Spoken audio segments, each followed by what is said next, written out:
This channel does not promote any violent, harmful, or illegal activities. All content provided by this channel is meant for an educational purpose only.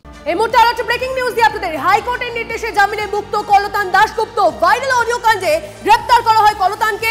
গতকালই কলতানের জামিন মঞ্জুর করে Kolkata high court. UEM Jaipur is a perfect target for prospective students aspiring for good jobs, good education with future-ready skills. Lock-up থেকে মুক্তি পেলেন DYFI এর নেতা, বেরিয়ে বললেন তার বিরুদ্ধে ষড়যন্ত্র হয়েছে। কলতানকে মালা আবিরে বরণ বাম যুব নেতৃত্বের যে ছবি আপনারা দেখছেন এই মুহূর্তে সরাসরি মালা আবিরে যুব নেতাকে বরণ করে নিচ্ছেন তারা। হাইকোর্টের নির্দেশে জামিনে মুক্ত কলতান দাশগুপ্ত তিনি বেরিয়ে এলেন এবং দেখাচ্ছি আপনাদেরকে সেই ছবি এই মুহূর্তে। বেরিয়ে বললেন তার বিরুদ্ধে ষড়যন্ত্র হয়েছে, কলতানকে মালা আবিরে বরণ বাম যুব নেতৃত্বে। এটা একটা ষড়যন্ত্র, সে তো স্পষ্টই বোঝা যাচ্ছে। কিন্তু এই সময়কার সবচেয়ে বড় ষড়যন্ত্র ঘটেছিল 8ই আগস্ট মাঝরাতে, এই তিলোত্তমার নির্যাতন এবং খুনের ঘটনা।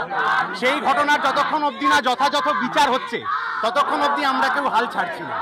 এটা শুধু আজকের নয়, সুদীপ্ত সৈফুদ্দিন থেকে মহিদুল আনিস খান, পুলিশের ভূমিকা সবসময় সন্দেহের চোখেই থাকে। ফলে পুলিশ কার নির্দেশে এই কাজ করছে সেই আসল মাথার কাছে পৌঁছাতে আমাদের হবেই। অরিত্র আমাদের প্রতিনিধি আমাদের সঙ্গে রয়েছেন, সরাসরি অরিত্রের সঙ্গে কথা বলবো। অরিত্র, এই মুহূর্তে ছবিটা আমরা দেখতে পাচ্ছি এবং কলতান তিনি বেরিয়ে এসে বললেন তার বিরুদ্ধে ষড়যন্ত্র হয়েছে, সরাসরি তিনি বললেন। এই মুহূর্তে সেখানকার ছবিটা কি?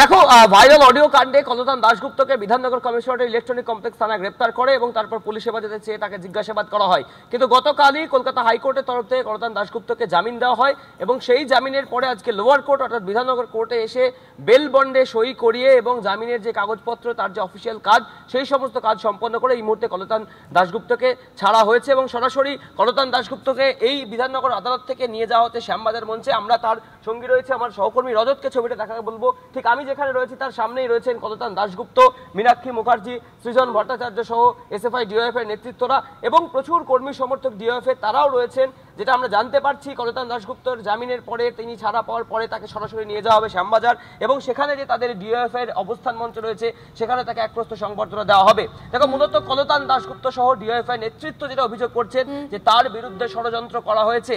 একটা কলতান দাশগুপ্তের বিরুদ্ধে ষড়যন্ত্র করে সাধারণ মানুষকে চাপে রাখতে চাইছে শাসক দল, এমনটাই কিন্তু বক্তব্য DYFI এবং SFI এর কর্মী সমর্থক। একদম। আর এরপরে কি বামেদের কণ্ঠ আরো শক্তিশালী হবে? অবশ্যই আমাদের সেদিকে নজর থাকবে। ধন্যবাদ অরিত্র তোমার। দিল্লিতে মলয় ঘটককে ডেকে জিজ্ঞাসাবাদের আর্জি খারিজ করে দিল সুপ্রিম কোর্ট। ইডির সেই আর্জিকে খারিজ করে দিল। আরো একবার আপনাদের জানিয়ে রাখি, মলয় ঘটককে দিল্লিতে ডেকে জিজ্ঞাসাবাদের আর্জি খারিজ, ইডির আর্জি খারিজ করে দিল সুপ্রিম কোর্ট। নয়াদিল্লি থেকে আমার সহকর্মী জ্যোতির্ময় রয়েছেন আমাদের সঙ্গে, আরো বিস্তারিত জানাবেন। জ্যোতির্ময়, দেখো, এর আগে দিল্লি হাইকোর্টে দ্বারস্থ হয়েছিলেন মলয় ঘটক এবং তার আবেদন ছিল যে তার বিরুদ্ধে যা যা অভিযোগ উঠে এসেছে এবং তাকে যে বারবার ডাকা হচ্ছে সমস্ত বিষয়টিকে খারিজ করা হোক এবং তিনি যেহেতু একজন রাজ্যের মন্ত্রী, তিনি আইন মন্ত্রী এবং তার শারীরিক অবস্থা যথেষ্ট খারাপ, ফলত তাকে দিল্লির পরিবর্তে কলকাতায় ডাকা হোক। কিন্তু তার বিরুদ্ধে যা যা অভিযোগ রয়েছে বা তাকে যে তলব করা হচ্ছে সেই বিষয়ে তার আবেদনকে সেই সময় দিল্লি হাইকোর্ট খারিজ করে। কিন্তু তার একটি আবেদনকে মান্যতা দেওয়া হয়, তা হচ্ছে তাকে দিল্লির পরিবর্তে কলকাতায় ডাকা হবে এবং সেক্ষেত্রে তাকে সুনির্দিষ্ট সময় আগে তাকে নোটিশ দেওয়া হবে। গত কয়েকদিন আগেই অভিষেক বন্দ্যোপাধ্যায়ের মামলার ক্ষেত্রেও কেন্দ্রীয় এজেন্সি তারা সুপ্রিম কোর্টের দ্বারস্থ হয়েছিল এবং অভিষেক বন্দ্যোপাধ্যায়ের যে পুরনো আর্জি যে তাকে দিল্লির পরিবর্তে কলকাতায় ডাকা হোক সেই বিষয়টি খারিজ করে দিয়েছে সুপ্রিম কোর্ট। এবার সেই গ্রাউন্ডেই সুপ্রিম কোর্টে মলয় ঘটকের কেসেও আবেদন করেছিল এনফোর্সমেন্ট ডিরেক্টরেট।